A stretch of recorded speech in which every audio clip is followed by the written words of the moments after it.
Hello guys.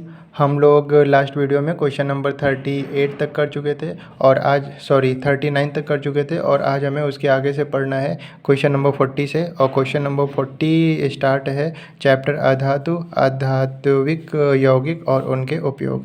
तो question number 40 से start करते हैं आज का वीडियो। क्वेश्चन नंबर 40 दिया हुआ है कि निम्नलिखित में से किसका अधिकतम तापजनक मान होता है। तो हमारे पास ये 4 ऑप्शन है। तो इसमें से जो हाइड्रोजन है उसका तापजनक मान सबसे अधिकतम होता है, ये हमें ध्यान रखना है।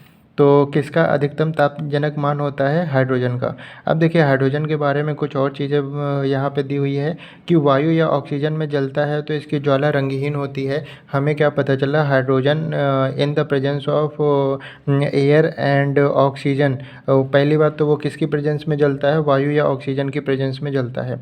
और जलने पर इसका जो फ्लेम होगा वो कैसा होगा? रंगहीन होगा।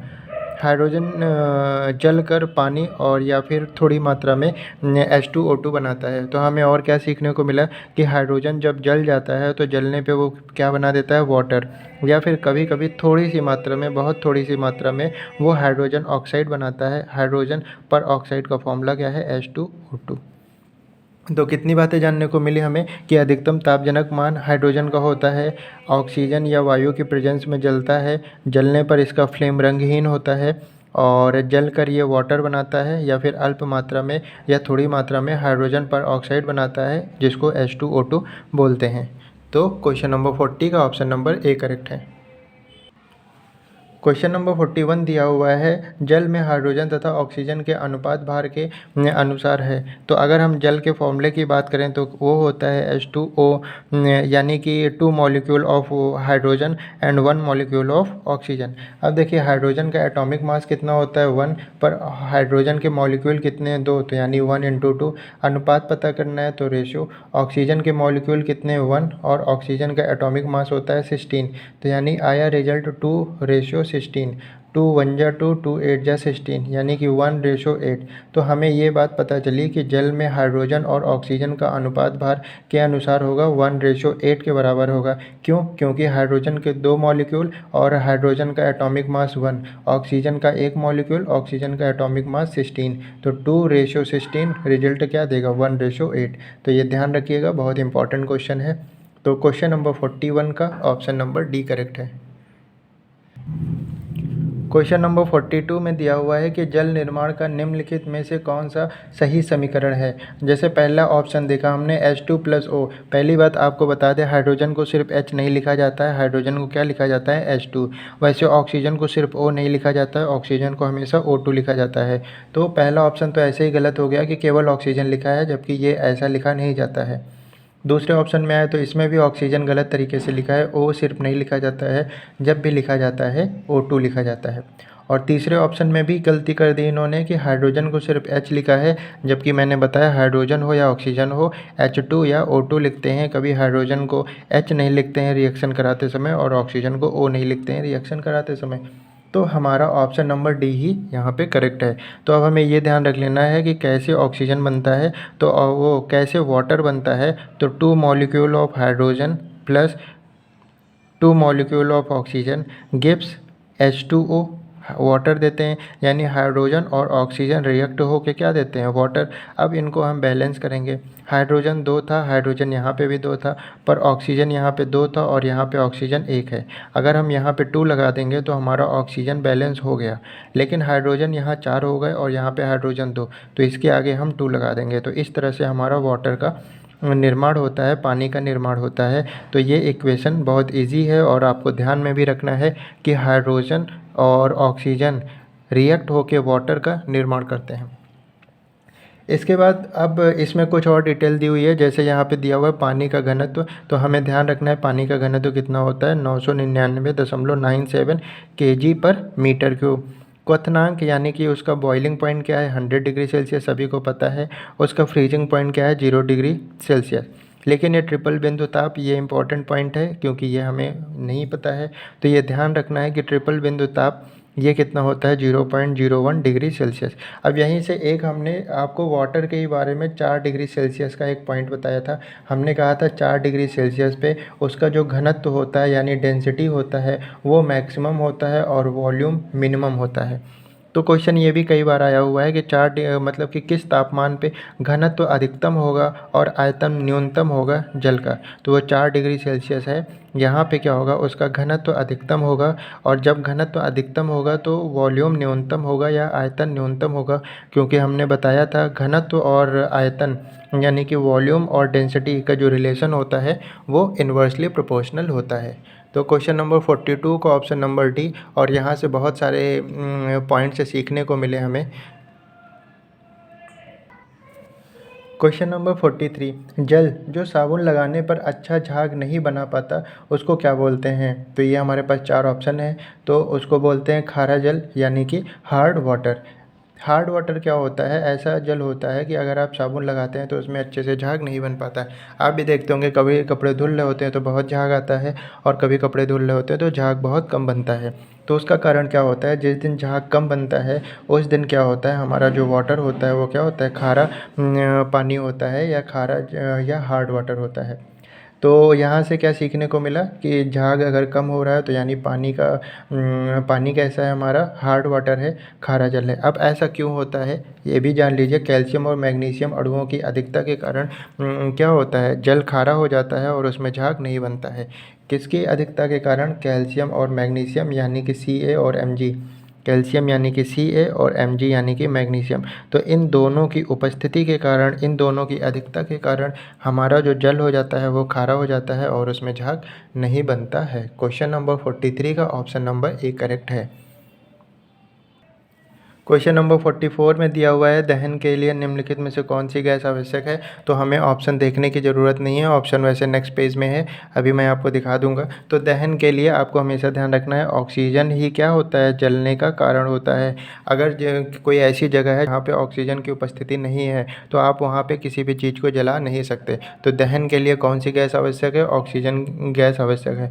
और आपको ये भी बता दें, ऑक्सीजन गैस खुद नहीं जलती है, केवल वो जलने में सहायक होती है, यानी कि उसकी प्रेजेंस में ही कोई चीज़ जल पाती है, और लेकिन ये गैस खुद नहीं जलती है। तो क्वेश्चन नंबर 44 का आंसर क्या होगा, ऑक्सीजन गैस है वो जो दहन के लिए आवश्यक होती है। क्वेश्चन नंबर 44 के ऑप्शंस यहाँ पे दिए हुए हैं, hydrogen, oxygen, methane, carbon monoxide. तो हमने क्या बताया, ऑक्सीजन गैस क्या है, रिस्पॉन्सिबल होता है किसी चीज़ के जलने के लिए। अब यहाँ पे इन्होंने कुछ और बातें बता रखी हैं ऑक्सीजन के बारे में कि ये हमारे पीरियोडिक टेबल में कहाँ पे है, 8वां तत्व है, पीरियोडिक टेबल का 8वां तत्व है। अगर मैं बात करूँ किस ग्रुप में है तो ग्रुप 16 में है। और ऑक्सीजन फैमिली के मेंबर्स की बात करूँ तो ऑक्सीजन हो गया, सल्फ़र हो गया, सेलेनियम हो गया, टेलोरियम हो गया, पोलोनियम हो गया और लिवरमोरियम हो गया। ये क्या है, ऑक्सीजन की फैमिली है। Oxygen, sulphur, selenium, tellurium, polonium और लिवरमोरियम। तो ऑक्सीजन के बारे में क्या क्या जाने, पीरियोडिक टेबल का 8वां तत्व, ऑक्सीजन फैमिली जो किस ग्रुप में है, 16 ग्रुप में है। ऑक्सीजन की क्वालिटी क्या होती है, ये रंगहीन होता है, इसका कोई रंग नहीं होता है। स्वादहीन होता है, इसकी कोई स्वाद नहीं होता है। और गंधहीन गैस है, जब स्वादहीन ही नहीं है तो गंधहीन गैस तो है ही है, यानी कि रंगहीन, स्वादहीन और गंधहीन गैस होता है, ये भी जान लेना है आपको। और दहन के लिए आवश्यक होता है, गैस स्वयं नहीं जलती है, जलने के लिए तो रिस्पॉन्सिबल होता है लेकिन ये गैस स्वयं नहीं जलती, परंतु जलने में सहायक होती है। तो ये कुछ बातें आपको ध्यान रखनी है। अगर हम बात करें कि ऑक्सीजन की खोज किसने की थी, तो कार्ल सैले ने की थी, कार्ल सैले। और इनके सहयोगी भी थे प्रिस्टले। तो कभी कभी ऑप्शन में प्रिस्टले का ही नाम सिर्फ आ जाता है और कभी कभी कार्ल सैले का नाम आ जाता है। 1772 में कार्ल सैले ने क्या किया था, ऑक्सीजन की खोज की थी, और उसके बाद अहम भूमिका निभाई थी ऑक्सीजन की खोज में प्रिस्टले ने भी। तो प्रिस्टले भी ऑप्शन में देखने को मिलता है। तो बात करते हैं अब नेक्स्ट क्वेश्चन की। क्वेश्चन नंबर 45 में बताया है इन्होंने कि ऑक्सीजन की खोज किसने की थी, रोनाल्ड, जॉन नेपियर, प्रिस्टले या इनमें से कोई नहीं। तो मैंने बताया कि 1772 में कार्ल सैले ने पोटेशियम नाइट्रेट को गर्म करके प्राप्त किया था। पोटेशियम नाइट्रेट को गर्म करके क्या प्राप्त किया था, ऑक्सीजन प्राप्त किया था। तो 1772 में कार्ल सैले है यहाँ पे, और पोटेशियम नाइट्रेट को गर्म करके क्या प्राप्त किया था, ऑक्सीजन। लेकिन ऑक्सीजन की खोज में महत्वपूर्ण भूमिका निभाई प्रिस्टले ने भी और डब्ल्यू.सी. सीले ने भी। तो ऑप्शंस में इनके भी नाम आ सकते हैं, तो आपको इनके भी नाम ध्यान रखने हैं। तो यहाँ पे हमारा 45 में प्रिस्टले सही होगा, क्योंकि यहाँ पे ना ही C.W. सीले का नाम दिया है ऑप्शन में और ना ही कार्ल सीले का नाम दिया है। तो यहाँ पे हमारा पृष्ठले ऑप्शन सही होगा 45 का बी। और कुछ पॉइंट इन्होंने दिया हुआ है कि रंगहीन, स्वादहीन, गंधहीन होता है, अभी हमने देख लिया। 8वां तत्व है ये पीरियोडिक टेबल का, ये भी पता है हम लोग को। 16वें ग्रुप में है oxygen family, oxygen, sulphur, selenium, tellurium, polonium, livermorium, ये ध्यान रखना है। और 1772 में कार्ल लिसले नामक वैज्ञानिक ने पोटेशियम नाइट्रेट को गर्म करके ऑक्सीजन गैस को प्राप्त किया था। तो ये बहुत सारी चीज़ें यहाँ पे सीखने को मिल रही हैं ऑक्सीजन से रिलेटेड। तो ये क्वेश्चन नंबर 45 हो गया। क्वेश्चन नंबर 46 में इन्होंने दिया है कि लाफिंग गैस निम्नलिखित में से किसका एक यौगिक है। तो हम सभी को पता है लाफिंग गैस क्या होता है, नाइट्रस ऑक्साइड N2O। तो ये किसका यौगिक है, नाइट्रोजन का यौगिक है। तो लाफिंग गैस निम्नलिखित में से किसका यौगिक है, ऑप्शन नंबर सी करेक्ट होगा, नाइट्रोजन। अब देखिए लाफिंग गैस का रासायनिक नाम क्या होता है, नाइट्रस ऑक्साइड, तो वो दिया हुआ है। रासायनिक सूत्र यानी कि केमिकल फॉर्मूला क्या होता है, N2O, वो दिया हुआ है। शल्य क्रिया और दंत चिकित्सा में इसका यूज़ होता है।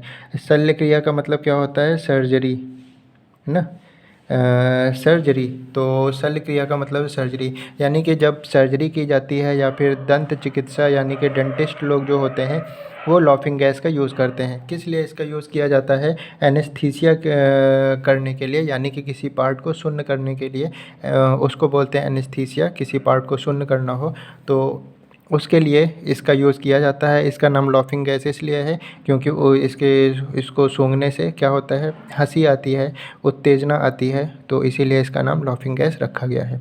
क्या क्या ध्यान रखना है, नाइट्रस ऑक्साइड फार्मूला, सर्जरी और दंत चिकित्सा में इसका यूज़ होता है। किस लिए यूज़ होता है, एनेस्थीसिया के प्रभाव के कारण, यानी किसी पार्ट को शून्य करने के लिए। बहुत बार इससे क्वेश्चन आया हुआ है, तो ये 3-4 बातें इसके बारे में ध्यान रखनी है। कौन यूज़ करता है, केमिकल फार्मूला, केमिकल नेम, और किस लिए यूज़ होता है।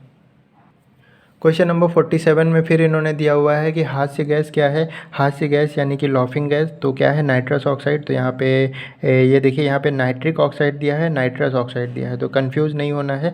ऑप्शन नंबर डी करेक्ट होगा, नाइट्रस ऑक्साइड। केमिकल फॉर्मूले की बात कर चुके हैं, nitrous oxide chemical formula N2O।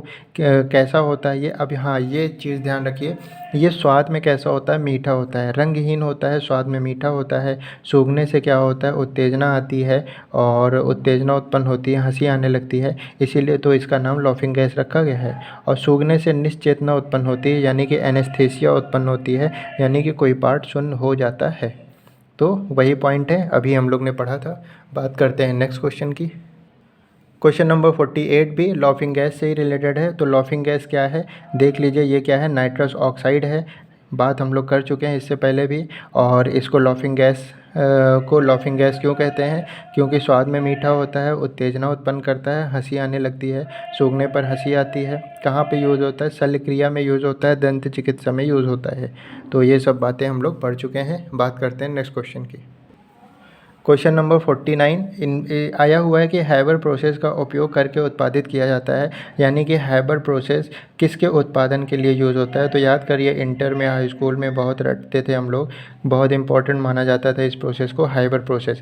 Question ये आता था कि हैबर प्रोसेस से अमोनिया का निर्माण कैसे होता है, यह कौन सा प्रोसेस है जिससे अमोनिया का निर्माण किया जाता है। तो ये काफ़ी फेमस क्वेश्चन रहा है। हाई स्कूल जब हम लोग कर रहे थे, इंटर जब कर रहे थे, तो केमिस्ट्री में ये क्वेश्चन तो सबको याद करना ही करना रहता था। हाफ ईयरली हो, प्री बोर्ड हो, कोई यूनिट टेस्ट हो, कोई भी हो, अगर ये टॉपिक है तो हैबर प्रोसेस से क्वेश्चन ज़रूर से ज़रूर आता था।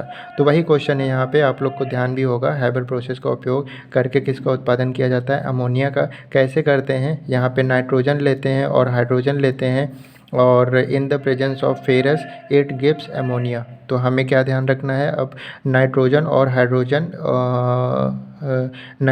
हाइड्रोजन आपस में रिएक्ट होते हैं in the presence of ferrous, और इट्स गिव्स अमोनिया। अब बैलेंस कर लेते हैं, नाइट्रोजन 2 है, यहाँ पे नाइट्रोजन 1 है, यानी इसके आगे 2 लगा देंगे तो नाइट्रोजन तो बैलेंस हो गया। लेकिन हाइड्रोजन यहाँ पे 2 है और यहाँ पे हाइड्रोजन 6 हो गया है, तो यहाँ पे 3 लगा देंगे तो ये हाइड्रोजन भी बैलेंस हो गया। अब वही चीज़ यहाँ पे बताई हुई है कि हैबर प्रक्रिया हाइड्रोजन और नाइट्रोजन से एमोनिया के औद्योगिक निर्माण के लिए उपयोग की जाने वाली एक औद्योगिक प्रक्रिया है। तो हैबर प्रोसेस ध्यान रखना है, नाइट्रोजन और hydrogen in the presence of ferrous it gives ammonia, ये ध्यान रखना है। बहुत इंपॉर्टेंट क्वेश्चन है 49, हमेशा से ये क्वेश्चन इंपॉर्टेंट रहा है जिसमें अगर अमोनिया का कोई टॉपिक हो। क्वेश्चन नंबर 50 दिया हुआ है कि निम्नलिखित में से कौन सा पदार्थ समुद्र जल से निकाली जाती है। तो इसको ध्यान रखिएगा, ब्रोमीन होता है। देखिए बेलार्ड साइंटिस्ट थे एक, बेलार्ड, और इन्होंने क्या किया 1825 में एक 1825 में एक पदार्थ की खोज की जिसका नाम क्या था, ब्रोमीन। अब देखिए ये ब्रोमीन क्या होता है, रेड कलर का लिक्विड होता है, रेड कलर का लिक्विड होता है। इसका वाष्प भी, इसका वेपर भी कैसा होता है, रेड कलर का ही होता है। इसके बारे में और क्या ध्यान रखना है, ये फ्री स्टेट में नहीं पाया जाता है, ये मैग्नीशियम ब्रोमाइड के फॉर्म में पाया जाता है समुद्रों में, या फिर सोडियम ब्रोमाइड के फॉर्म में पाया जाता है, ठीक है, पोटेशियम ब्रोमाइड के फॉर्म में पाया जाता है। तो ये फ्री स्टेट में नहीं पाया जाता है, सॉरी पोटेशियम का के होता है, तो पोटेशियम ब्रोमाइड के फॉर्म में पाया जाता है। यानी कि ये फ्री स्टेट में नहीं पाया जाता है, ये किसी न किसी के साथ पाया जाता है, बाद में इसको अलग कर लिया जाता है बाय द केमिकल प्रोसेस। तो समुद्र के जल से निकाला जाता है ब्रोमीन, और वो ब्रोमीन के फॉर्म में नहीं होता है बल्कि वो मैग्नीशियम ब्रोमाइड के फॉर्म में होता है, और बाद में वहाँ से मैग्नीशियम को अलग कर दिया जाता है, ब्रोमीन को अलग कर दिया जाता है। क्या है ये, रेड कलर का लिक्विड है, और वेपर भी ये रेड कलर का ही देता है, और फ्री स्टेट में नहीं पाया जाता है। तो वही यहाँ पे दिया हुआ है ब्रोमीन, जो कि समुद्री जल से प्राप्त किया जाता है, और समुद्र में मुख्यतः ये मैग्नीशियम ब्रोमीन के फॉर्म में होता है। तो क्वेश्चन नंबर 50 का ऑप्शन नंबर डी यहाँ पर करेक्ट होगा। क्वेश्चन नंबर 51 की बात कर लेते हैं। निम्नलिखित में से किसका उपयोग करके पीने के पानी का रासायनिक कीटाणु शोधन किया जाता है। तो ध्यान रखिएगा, हमेशा वाटर को प्योरीफाई करने की बात आती है तो किसका नाम आता है, क्लोरीन का नाम होता है, क्लोरीन का नाम आता है। कीटाणु शोधन, तो कीटाणु शोधन के लिए हम हमेशा क्या करते हैं, क्लोरीन का यूज़ करते हैं। यहाँ पे कुछ पॉइंट्स इन्होंने दिया हुआ है। इन्होंने बताया है कि in the presence of air and in the presence of water, air की प्रेजेंस में वाटर के साथ क्रिया करके ये क्या करता है, हाइड्रोक्लोरिक एसिड बनाता है, HCl बनाता है। और लंबे समय तक अगर आप इसके संपर्क में रहे तो आपके गले में घाव हो सकता है, खांसी हो सकती है, आँखों व त्वचा में जलन हो सकती है, सांस लेने की समस्या हो सकती है। तो ये कुछ बातें यहाँ पे इन्होंने इसके बारे में बता रखी है। और ये बहुत इम्पॉर्टेंट क्वेश्चन है, ध्यान रखिएगा। क्लोरीन क्या करता है, कीटाणु शोधन का कार्य करता है, पीने के पानी को पीने योग्य बनाता है। तो क्लोरीन का उपयोग पीने के पानी का रासायनिक कीटाणु शोधन के रूप में किया जाता है। वायु की उपस्थिति में in the presence of air, जल के साथ क्रिया करके हाइड्रोक्लोरिक एसिड का निर्माण करता है। अगर आप लंबे समय तक संपर्क में रहे तो क्या हो सकता है, गले में घाव हो सकता है, खांसी हो सकती है, आंखों व त्वचा में जलन हो सकती है, सांस लेने में दिक्कत हो सकती है, क्योंकि ये वाटर के साथ रिएक्ट होकर क्या बना दे रहा है, हाइड्रोक्लोरिक एसिड, जो कहीं ना कहीं हमें हार्म कर सकती है अगर आपने इसका ज़्यादा यूज़ किया। क्वेश्चन नंबर 52 दिया हुआ है कि कमरे के तापमान पर कौन सी अधातु तरल अवस्था में पाई जाती है। तो देखिए इसकी बात हम लोग कर चुके हैं, ये क्या है, ब्रोमीन है। ब्रोमीन क्या होता है, कमरे के तापमान पे ये किस में पाई जाती है, लिक्विड में पाई जाती है, तरल अवस्था में पाई जाती है। ये क्या है, एक धातु है, अधातु है, ये एक अधातु है यानी कि नॉन मेटल है, तरल अवस्था में पाई जाती है। इसकी बात हमने कर दी है आपको। 1825 में बेलार्ड ने क्या किया, ब्रोमीन की खोज की। सिंबल क्या होता है, Br2। जैसे मैंने बताया था, हाइड्रोजन को आप H नहीं लिख सकते, H2 लिखना पड़ता है। ऑक्सीजन को आप O नहीं लिख सकते, O2 लिखना पड़ता है। वैसे ब्रोमीन को आप Br नहीं लिख सकते, Br2 लिखना पड़ता है। क्लोरीन को आप Cl नहीं लिख सकते, Cl2 लिखना पड़ता है। तो इसकी खोज 1825 में बेलार्ड ने की थी। कैसा रंग होता है, लाल रंग होता है, मैंने बताया था, रेड कलर का लिक्विड होता है। इसका वेपर भी किसका होता है, रेड कलर का, तो लाल रंग का ही वाष्प होता है। ये अत्यधिक उत्तेजक और तीक्ष्ण दुर्गंध देता है। तो यानी कि ब्रोमीन में क्या है, बहुत तेज़ सी गंध होती है, तीक्ष्ण दुर्गंध होती है, और अत्यधिक उत्तेजक होता है, और इसी गंध के कारण ही इसका नाम ब्रोमीन रखा गया है। मैंने आपको ये भी बताया था, ये फ्री स्टेट में नहीं पाया जाता, किसी न किसी के साथ पाया जाता है। मैग्नीशियम Br मतलब मैग्नीशियम ब्रोमाइड, अभी हम लोग ने पढ़ा था कि समुद्र जल में पाया जाता है bromine in the form of magnesium bromide. बाकी सोडियम ब्रोमाइड और पोटेशियम ब्रोमाइड, इसकी बात मैं कर चुका हूँ कि ये फ्री स्टेट में नहीं पाया जाता, किसी न किसी के साथ पाया जाता है। तो क्वेश्चन नंबर 52 का ऑप्शन नंबर सी करेक्ट है। यहाँ पे ऑप्शन है क्लोरीन। क्लोरीन का भी हमने बताया है कि कीटाणु शोधन, पीने के पानी का रासायनिक कीटाणु शोधन के लिए हम लोग क्लोरीन का यूज़ करते हैं, और ये वाटर के साथ रिएक्ट करता है in the presence of air, और हाइड्रोक्लोरिक एसिड बनाता है। और अगर आपने लंबे समय तक इसके संपर्क में रहे तो गले में घाव हो सकता है, खांसी हो सकती है, आँखों व त्वचा में जलन हो सकती है, सांस लेने की समस्या हो सकती है। तो लंबे समय तक संपर्क में न रहिए। क्वेश्चन नंबर 53 काफ़ी अच्छा क्वेश्चन है ये। इन्होंने कहा है निम्नलिखित में से सबसे अधिक ऋण विद्युतीय तत्व कौन सा है। देखिए, ऋण विद्युतीय तत्व का क्या मतलब है, इलेक्ट्रॉन निगेटिविटी किसकी सबसे ज़्यादा होती है। अगर हम पीरियोडिक टेबल में नीचे से ऊपर की तरफ जाएँ तो हमारा जो इलेक्ट्रोनिगेटिविटी होती है वो क्या होती है, इंक्रीज़ होती है। और अगर आप लेफ़्ट से राइट की तरफ जाते हैं तो इलेक्ट्रोनिगेटिविटी इंक्रीज़ होती है। पेपर में क्वेश्चन और भी बन सकते हैं इस तरह से कि नीचे से ऊपर की तरफ जाने पे इलेक्ट्रॉन निगेटिविटी बढ़ती है या घटती है। तो नीचे से ऊपर जा रहे हैं तो इलेक्ट्रॉन निगेटिविटी बढ़ेगी, लेफ़्ट से राइट जा रहे होंगे तो इलेक्ट्रॉन निगेटिविटी बढ़ेगी या घटेगी। तो लेफ़्ट से राइट जाने में इलेक्ट्रॉन निगेटिविटी क्या होती है, बढ़ती है। अब उसी से क्वेश्चन है कि इन चार में से सबसे ज़्यादा किसका इलेक्ट्रॉन निगेटिविटी है। अगर हम पीरियोडिक टेबल में बात करें तो ऑक्सीजन है, फ्लोरीन है, उसके नीचे सोडियम होता है और सोडियम के भी नीचे क्या होता है, Br होता है। तो हमने देखा कि नीचे से ऊपर जाने पे बढ़ेगी। तो अगर मैं नीचे से ऊपर जाऊँ तो सबसे नीचे Br है, उसके ऊपर Na है, उसके ऊपर O है और F है। यानी कि अगर हम नीचे से ऊपर देखेंगे तो ऑक्सीजन और फ्लोरीन दोनों बराबर पे आ रहे हैं। और फिर अब इन दोनों में से ही कोई ना कोई ऑप्शन होगा, ये हमें पता चल गया, क्योंकि नीचे से ऊपर जाने पर इलेक्ट्रॉन निगेटिविटी बढ़ रही है। ये सबसे नीचे है, ये उससे ऊपर तो और ज़्यादा इलेक्ट्रॉन निगेटिविटी, और ये दोनों सबसे ऊपर तो और ज़्यादा सबसे ज़्यादा इन लोग की इलेक्ट्रॉन निगेटिविटी हुई इन चारों से अगर कंपैरिजन किया तो। फिर पता चला लेफ़्ट से राइट जाने पर क्या होता है, इलेक्ट्रॉन निगेटिविटी बढ़ती है। तो ये लेफ़्ट और इसके और आगे फ्लोरीन है। तो यानी कि इसमें सबसे ज़्यादा इलेक्ट्रॉन निगेटिविटी किसकी होगी, फ्लोरीन की होगी। तो ऑप्शन नंबर ए करेक्ट होगा। तो अब आपको समझ में आ गया होगा कि फ्लोरीन ही क्यों आंसर है और फ्लोरीन की इलेक्ट्रॉन निगेटिविटी क्यों हो रही है। तो ये दो इंपॉर्टेंट पॉइंट है, इनको ध्यान रखिएगा। नीचे से ऊपर जाने पर इलेक्ट्रॉन निगेटिविटी बढ़ती है, लेफ़्ट से राइट जाने पर इलेक्ट्रॉन निगेटिविटी इंक्रीज़ होती है। इस तरह के क्वेश्चन आते हैं। तो 53 का ऑप्शन नंबर ए करेक्ट है। क्वेश्चन नंबर 54 है, कीटाणुओं को मारने के लिए स्विमिंग पूल में डाले जाने वाले गैर धातु कौन सा है। ये चार ऑप्शन है। तो देखिए, क्या करना है, कीटाणुओं को मारने के लिए यानी कि कीटाणु शोधन का काम तो हम पढ़ चुके हैं कि क्लोरीन क्या करता है, कीटाणु शोधन का काम करता है। तो स्विमिंग पूल में कौन सा गैर धातु आप डालेंगे, क्लोरीन। यहाँ पे क्लोरीन ऑप्शन सही होगा। और मैंने क्या बताया था आपको क्लोरीन के बारे में कि ये वाटर के साथ, देखिए in the presence of air, ये वाटर के साथ रिएक्ट होगा। अगर क्लोरीन Cl2 तो ये क्या दे देता है, हाइड्रोक्लोरिक एसिड दे देता है 2HCl और ऑक्सीजन बाहर रिलीज़ हो जाएगा। ठीक है। तो हमें क्या पता चला कि क्लोरीन वाटर के साथ रिएक्ट होता है in the presence of air, और वो क्या दे देता है, हाइड्रोक्लोरिक एसिड दे देता है। और कीटाणु शोधन में इम्पॉर्टेंट है, ये भी पता है। और हमने ये भी बात करी थी कि लंबे समय तक अगर आप इसके संपर्क में रहे तो गले में घाव हो सकता है, खांसी हो सकती है, आँखों व त्वचा में जलन हो सकती है, सांस लेने की भी समस्या हो सकती है। तो ये कुछ बातें थी जो क्लोरीन से रिलेटेड हम लोग बार बार पढ़ रहे हैं। क्वेश्चन नंबर 55, प्याज कंद की विशेष महक किस कारण होती है। अब देखिए, प्याज हो गया, लहसुन हो गया, इसमें एक विशेष तरह की गंध आती है। वो किस कारण आती है, सल्फ़र की प्रेजेंस की वजह से। तो यहाँ पे सल्फ़र यौगिक हमारा करेक्ट आंसर होगा। तो सल्फ़र जो है, और एक बात ये भी ध्यान रखिए, सल्फ़र जो है वो ऑक्सीजन फैमिली का मेंबर है। मैंने आपको बताया था ऑक्सीजन होता है, फिर क्या होता है, सल्फ़र होता है। ये देखिए यहाँ पे बताया था, ऑक्सीजन फैमिली के बारे में मैंने आपको ये यहाँ बताया था। और क्या होता है ऑक्सीजन का क्या मैंने बताया था, 8 आवर्त सारणी में ये 8वां तत्व है।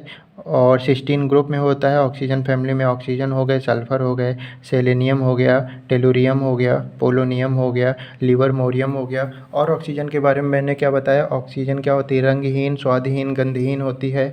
और क्या बताया था, जलने के लिए ये आवश्यक होती है। और क्या बताया था, खुद नहीं जलती है, ये स्वयं नहीं जलती है बल्कि जलने में सिर्फ सहायक होती है। और ऑक्सीजन के बारे में क्या बताया था कि 1772 में कार्ल सीले नामक वैज्ञानिक ने पोटेशियम नाइट्रेट को गर्म करके ऑक्सीजन प्राप्त किया था। बाद में अध्ययन में भूमिका निभाई जे प्रिस्टले और CW सीले ने। तो ये कुछ बातें थी जो ऑक्सीजन से रिलेटेड थी। तो यहाँ पे क्या हो गया, प्याज कंद की विशेष महक सल्फ़र यौगिक के कारण होती है।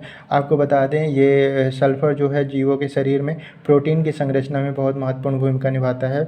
और प्याज और लहसुन दोनों में क्या होता है, सल्फ़र के यौगिक पाए जाते हैं, जिसके कारण इसमें एक विशेष गंध देखने को मिलती है। और इसमें अगर सल्फ़र के यौगिकों की बात करें तो सबसे इम्पोर्टेंट होता है H2SO4 सल्फ़र यौगिक, ये भी एक सल्फ़र यौगिक है।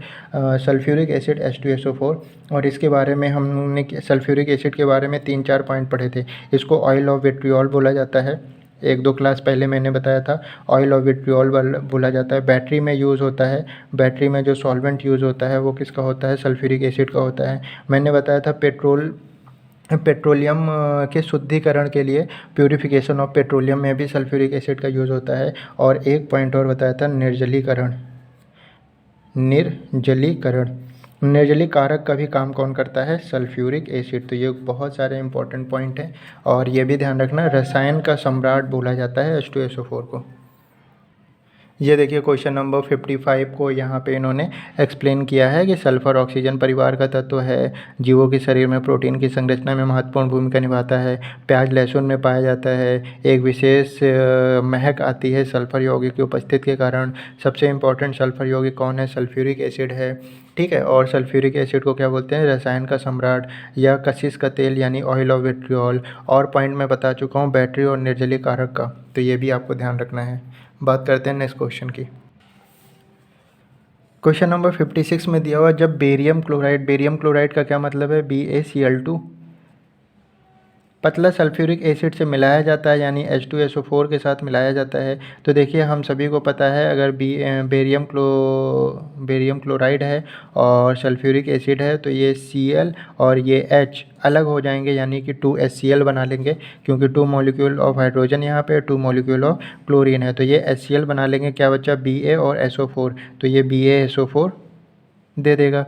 तो BaSO4 बनेगा और HCl बनेगा। और BaSO4 को क्या बोलते हैं? सफ़ेद अवक्षेप।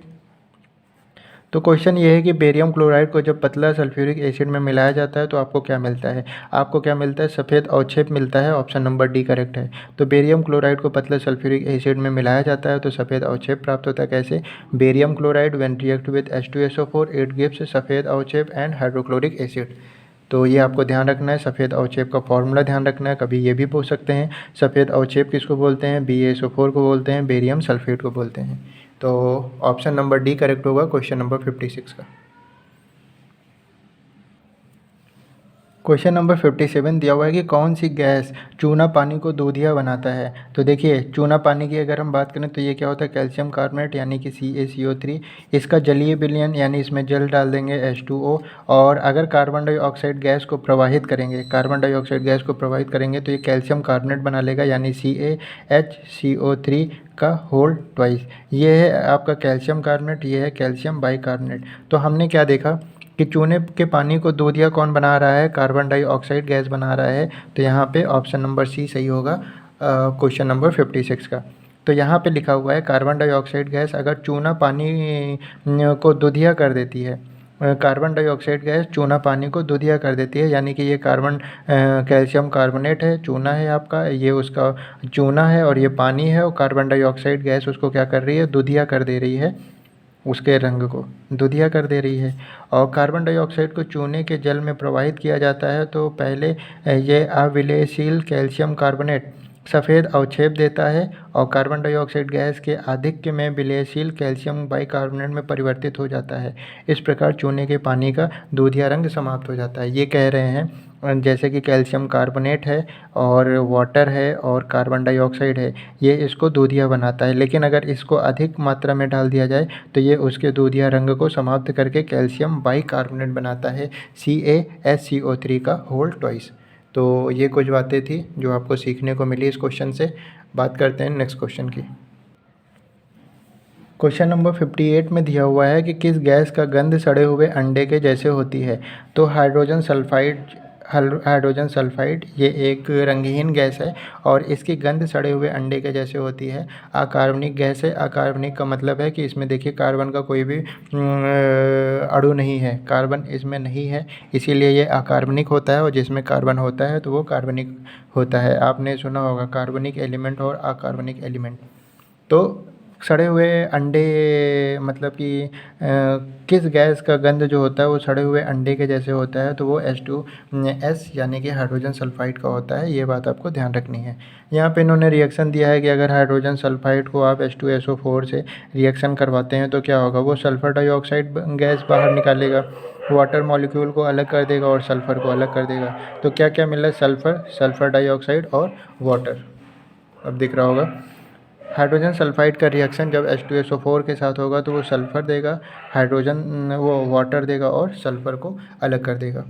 तो ये बातें ध्यान रखनी इंपॉर्टेंट इसमें यही है, सड़े हुए अंडे जैसी गंध हाइड्रोजन सल्फाइड देता है, ये आपको ध्यान रखना है। तो उसे 3 बार पढ़ लेंगे तो आपको ध्यान रहेगा। उसके बाद IUPAC नामकरण शुरू हो गया है, तो इसके बारे में हम लोग नेक्स्ट वीडियो में पढ़ेंगे। आज के लिए इतने रखते हैं। Thank you.